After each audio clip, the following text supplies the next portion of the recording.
everybody, it's Becky. I just finished filming my Disney trip video, like highlights and recap video.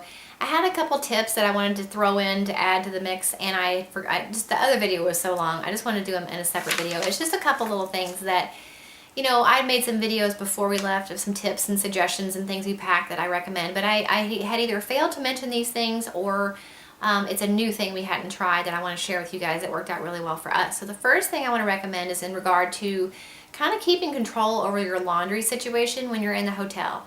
And unless you do laundry at the hotel, which I hope you don't because you're on vacation and who wants to do laundry, it could be a really big mess if you just get laundry bags and just pack everything in on top of everything. So what I would recommend is when you check in, just call the housekeeping staff and tell them you need, like, you know, I don't know, 6 laundry bags or however many people are in your family. And, you know, just kind of line them up out of the way in the bathroom area or, you know, in the dressing area. And then each person has their own bag. So you have a bag for each person and maybe a separate bag for like underwear and pajamas and things you might wash separately. However you would wash them at home, bag them in that way. So that when you get home, all you have to do is take that laundry bag and bloop, you know, put it in the washer and put some detergent in it and you're ready to go. You don't have to sort. You don't come home with like bags and bags of all this laundry that's mixed up. You know, cinch up the laundry bag. You could just close it up and put it in the suitcase because more often than not your suitcase is probably empty when you leave anyway. But that's just a recommendation. It keeps your room neater and it makes things easier for you when you get back home and start doing laundry. So that's kind of another one of my recommendations is if you're flying to Disney, I would recommend renting a car when you get there. Disney does have transportation. They have buses that go all over the park. They go from all the resorts. They go to all the parks. They go to everywhere.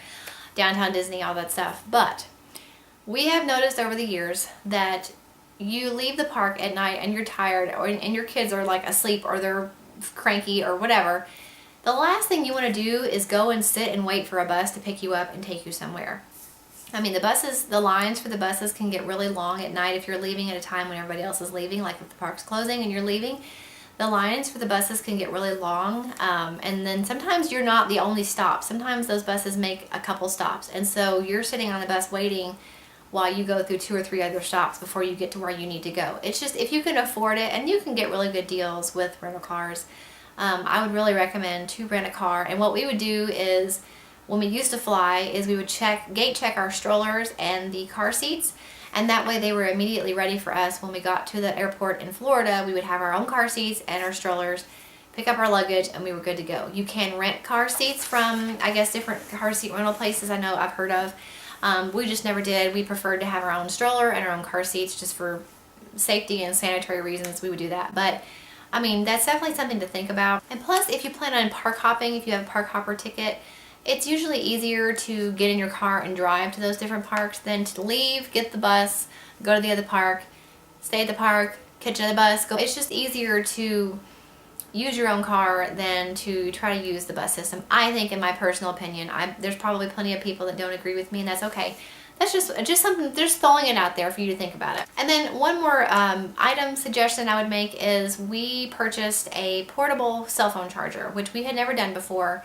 I didn't really think it was necessary, but my husband decided that we needed one, and so we bought one right before we left, and I'll put a link for the one we actually have down below.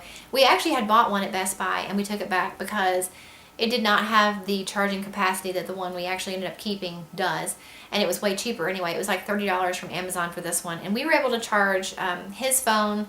Well, my mom and my husband both have an iPhone 6, and so we were able to charge their phones 4 times, complete charges, and only using half of the charging capacity that the portable charger had, which is really nice because you're on your phone a lot when you're at Disney because you're usually using the My Disney Experience app, which is what you're going to use to like change fast passes and check reservations. So you're on your phone a lot, and so your battery will run out a lot quicker than you think, and especially if you're using your phone to take pictures and videos, it'll run out even more quickly.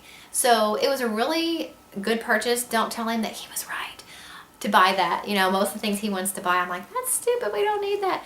But it really turned out to be a good thing, and here having it at home even, you know, is nice to have as an option. But to be able to charge your phone with a full charge 4 times and only using half of the capacity of the portable charger was really nice, and for that price you can't beat it. So I would definitely recommend one of those. It was really slim and fit right down in the book bag. It didn't add anything, you know, much weight to it at all. So it was really nice to have. I mentioned in my How I Ate at Disney recap video that we had brought plastic cups, and that seems like a stupid thing to even suggest, and I don't know if this is like something other people do and I just hadn't done it before. But this year we brought like the big I mean, you can get little cups too. We just brought big plastic cups from the Dollar Tree that I purchased. I brought plastic spoons, and we use those cups for drinks. We use them when because we had packed, we have like a portable refrigerator, and so we had packed some milk for the trip. And so we used it with some cereal and milk, we'd brought, and they used it with the plastic spoons and ate cereal. We used it for, like, if you want to put yogurt or any kind of a snack in there and you want to keep it from flying all over the back seat. It's really nice because, obviously the kids have cup holders and it would fit right down in there.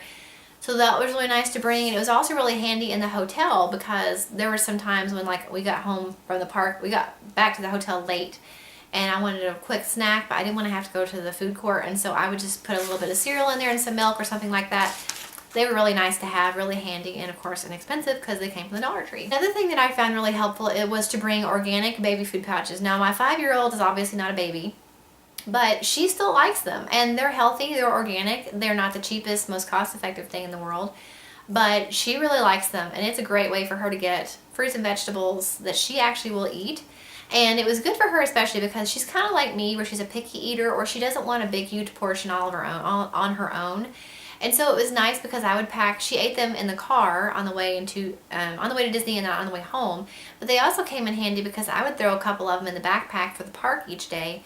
And if she wanted a snack, or if we were out to dinner and she didn't want her own meal, then she would kind of share with everybody and then have her baby food pouch, which I know sounds stupid. I don't want to call it a baby food pouch, because you can get applesauce in those little pouches, and nobody says it's baby applesauce, but whatever you want to call it. Gerber makes them.